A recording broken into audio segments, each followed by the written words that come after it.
Hey guys, and welcome to my channel. For those of you that don't know me, my name is Sweet Angels, and this is part 3 to the 3-part series on leading up to my son's intellectual disability diagnosis. So if you followed my last 2 videos, you'll know that now we're at the point where he's in grade 4 going into grade 5. If you haven't watched my other 2 videos, you're going to want to go back and watch those other 2 videos, because otherwise you're going to be completely lost as to what I'm talking about. The other 2 videos were from, birth to 3, and then from kindergarten, or 3-4, sorry, and then it was the last year of pre-K to grade 3-4 is what the second video was over. So now we're into grade 4 going on grade 5. So we get into the school in grade 4, and if you remember from the previous video, when he was in grade 2 and grade 3, he was in a small group setting within the large classroom. So he was with other special needs kids at a table in the classroom, working with the educational assistant and the special ed teacher, but was still with the rest of the class, so that they had the socialization skills and that stuff. So in this next classroom in grade 4 he went into, they wanted to slowly start integrating him back into the main classroom, because in our schools we've got pre-K to grade 4 is one school, that's the elementary school. Then we have grade 5 to grade 8, which is, the middle school, and then 9 to 12 is the high school.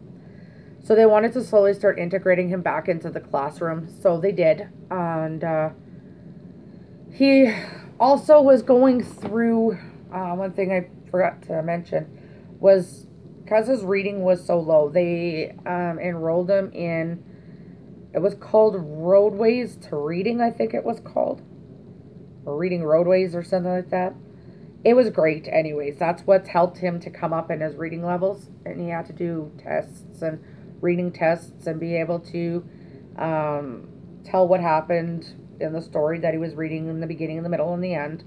And they wouldn't always ask him if it was, what happened in the beginning after he read the beginning. They wouldn't ask him that. They'd wait until the end that said, okay, well, what happened in the middle of the book? And then he had to be able to explain it. And he did not get that until, I think it was the end of his grade 4 year, that he was actually just beginning to be able to grasp the concept of what happened in the middle of the book opposed to what just happened at the end, because he just finished reading the book. He just wanted to tell you what happened in the end, in the last, few pages that he had read. And that didn't work. So, again, in grade 4, they did a lot of visuals with him, and working on that stuff. We're still struggling with his toileting issues, and he was still having toileting accidents at school in grade 4. But again, the school's been very great in everything to do with that, and they just said, that's okay, just send extra clothes with him, and if he has an accident, we'll simply clean him up and send him home to you. But if you run out of clothes in his bag, then you'll have to come and get him, because when he has no clean clothes to change into, then you have to come and get him. And after every year, the next year, we always noticed there was more struggles and more bowling accidents going into the next grade, because it was a transition period. And his anxiety kicked up, and there was struggles with that. So in his grade 4 year is when I started also getting into contact with a doctor who sent us to gastrointestinal specialists to see what was going on with these bowel issues, and see if there was a reason why he was having loss of control and inability to do it, whether it was just strictly behavior and his developmental delay, or whether it was more so a medical problem. But we didn't actually really get into a whole lot of gastrointestinal in his grade 4 year. That was more into his grade 5 year. So, but back to his grade 4 year for a minute. They still had his workload reduced and supported. And his reading was slowly coming up. I think when he was in grade 4, they had him, by the end of grade 4 anyways, they had him reading at a grade 3 level. I want to say it was a grade 3 level. I'm pretty sure it was a grade 3 level he was reading at. We weren't expecting him to read at grade level and at all. You know, they stated with an intellectual disability, he may only get to a grade 6 level, and that's where he'll top out at. It's very hard to hear from doctors when they tell you that, because I'm very optimistic in the sense of you don't know what he's going to be able to accomplish. Look at what he's accomplished already. You guys told me he wasn't going to be able to accomplish this, and he has accomplished it. So I wasn't so willing to believe everything that they said. But we kept working on the same stuff, math, and he had a really good teacher, good EAs still, and his educational assistant was amazing. She would bring him in all the time to talk to him about everything, and make sure he felt okay with how classes was going, and if he needed to have a break, he was able to go use the body break room. They made sure he used that all the time. And they were getting him ready to transition into the middle school, because at grade 5 he went over to the middle school. So they knew he was going to struggle going over into the middle school. So what they did is, towards the end of the year, I think it would have been March, because starting in March, they slowly started bringing him over to the middle school more and more, and getting him used to the school, the layout of the school, getting him used to the teacher, getting him used to the EA, getting him used to the special needs teacher, getting him used to the band teacher, because in grade 5 you start band, which I wasn't too sure that he would be able to accomplish either. Got him used to the occupational therapist, theater, you know, the speech and language pathologist was the speech and language pathologist from the other school was at the school as well. It was just the one speech and language pathologist. So they basically set up everything for him, and they slowly integrated him over into the new school, day by day by day, getting him used to the different sound of the bell, the bus service that he was using, and where the bus would be parked compared to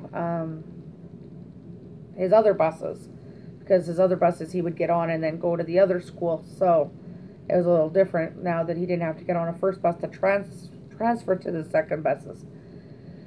So they worked really hard on that, and again, his IPP goals, some of them were being met, but a lot of them still weren't being met, or they were being met but not to the full extent. And they started to realize that this was where Carson was capable of. This is what he was able to get to. And they pushed him a little bit, but not too much that he would regress on it. So then going into his grade 5 year, we moved schools and to the middle school now. And they were already prepared for him. His teacher is absolutely amazing. That's what grade he's in right now, is grade 5.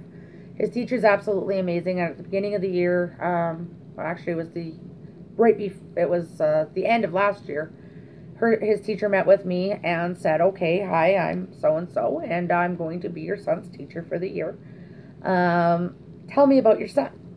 You know, what are his strengths? What are his weaknesses? With his sensory delay, his extreme sensory processing disorder, what happens when he has physical touch? How does he react? She wanted to know everything. This is the first teacher I've ever had that has wanted to know everything. Like, she said, lay it all over the line for me. I am here to work for your son, not your son here to work for me. So what can I do in my classroom to help your son? And I was floored. I had never had a teacher ask me any of that stuff, ever. So it was really, really nice to see that she was so engaged. And so I said he has transitioning issues. And she said, okay, we can work on that. That will be in his IPP. And I said, yes, it's been in his IPP right from kindergarten on. And she said, okay. And I said, now the sensitivity to touch. I said, if you touch him, he's going to pull away from you. And it could cause a meltdown and have him cry. So she wanted to know what happens when he has a meltdown. For my son, when he has a meltdown, it's not a temper tantrum. He will take his hand and he covers his mouth. He puts his hand over his eyes. His head goes down and he cries. And he cries. And he cries. And he has those meltdowns when he feels stressed, when he feels embarrassed about something, when he has had too much stimulation, when he is just having a really rough day. He is not violent in any way, shape, or form, never has been violent. He's a very loving child, but very misunderstood, and he lacks social skills, and he lacks a lot of skills. So she said, okay, so how do we get him out of these? And his special ed teacher had said, what we've been working on with him, and it's been working, was when he gets this way so that we don't have to touch him, we have him do it to himself, because he needs deep pressure when he gets into these, I want to call it almost sensory overload. So he needs that deep pressure, and if you can't physically touch him, how do you get that deep pressure into him? So she started this thing with him, and she had him cross his arms across his chest, pull his arms in tight so that he was giving himself a bear hug, and make a fist and hold that, and squeeze that fist really, really, really, really tight, pulling it into his body. Close your eyes and just breathe. And when you're ready to, then you open up your hands, you wiggle your fingers to get the feeling back in him, because chances are he's lost the feeling in him from squeezing him so tight, and to let go. Sorry about that, guys. I had to take a phone call.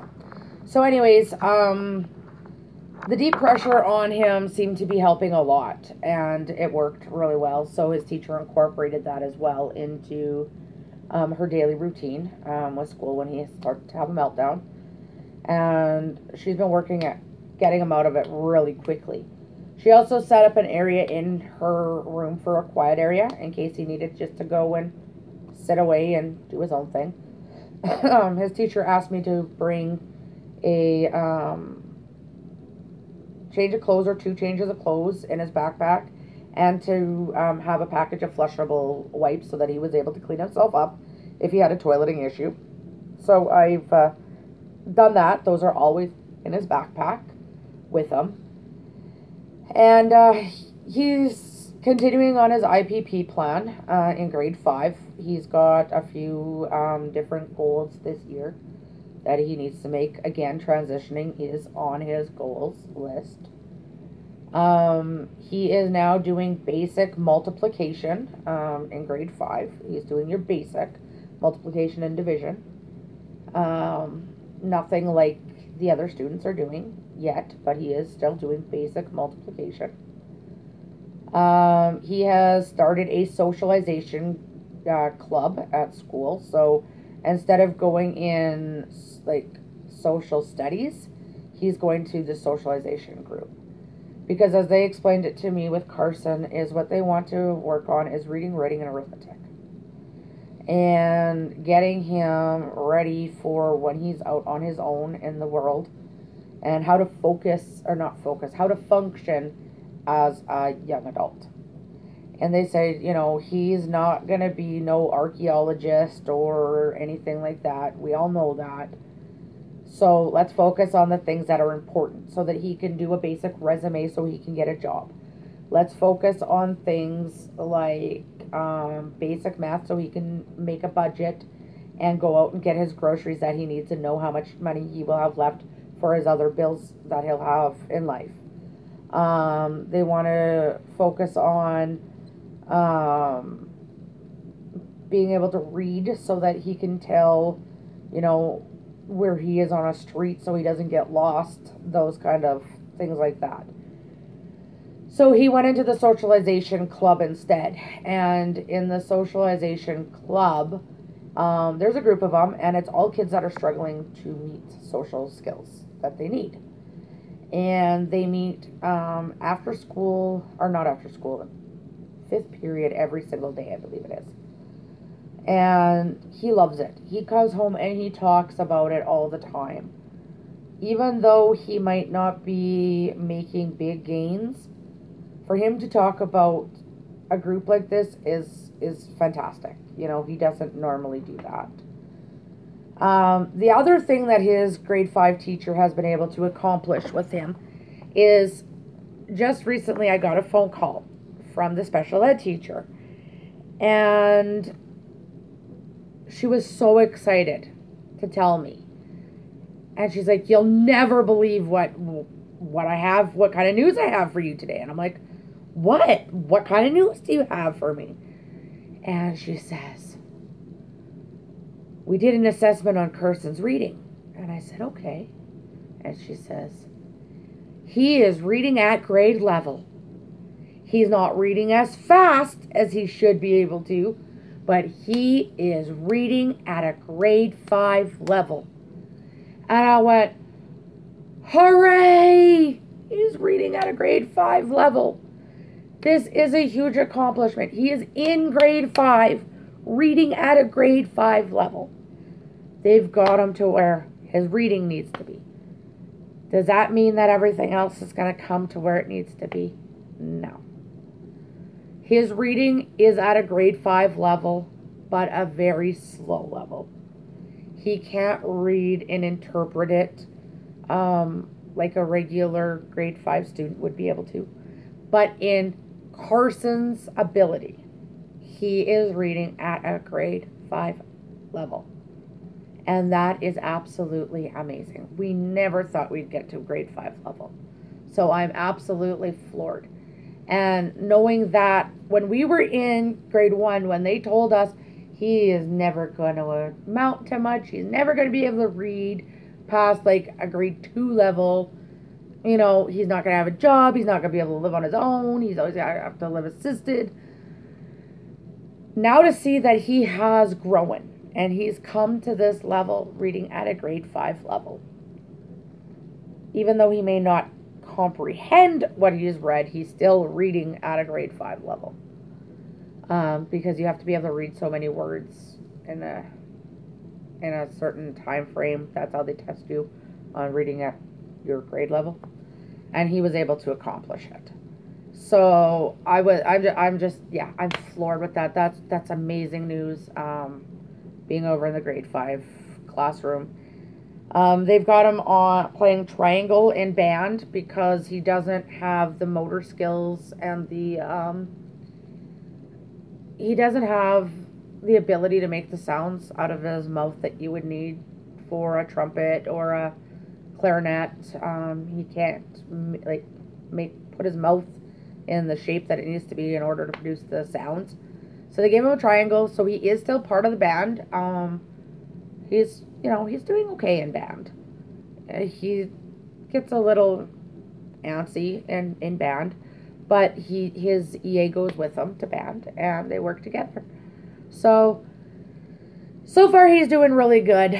So for those of you that may have just been diagnosed, or your children may have just been diagnosed with an intellectual disability, and you're wondering what it looks like going into middle school, it's a long process. It's very slow, and you have to have patience, a lot of patience, and it's not easy. I'm not gonna lie, it's not easy.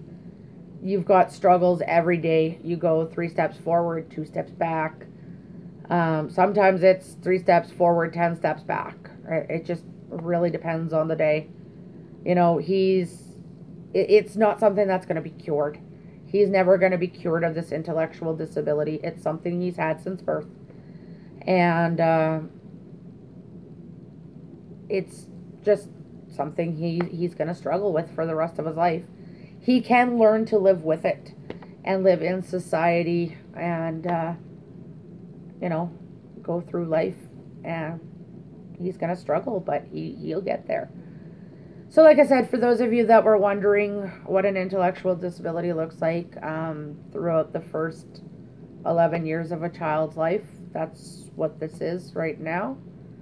There is, unfortunately, I'm sorry, this is going to be a 4-part video now because these videos are getting too long and I haven't been able to go into our KCC appointment and the diagnosis to his intellectual disability. So that will be on the next one. I don't want to make these videos too long and bore you guys. So subscribe to my channel, and I will have the video of his actual diagnosis and in the next video. I do apologize that it's not in this video.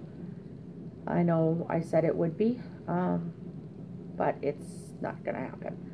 So head on over to my channel in the next couple of days.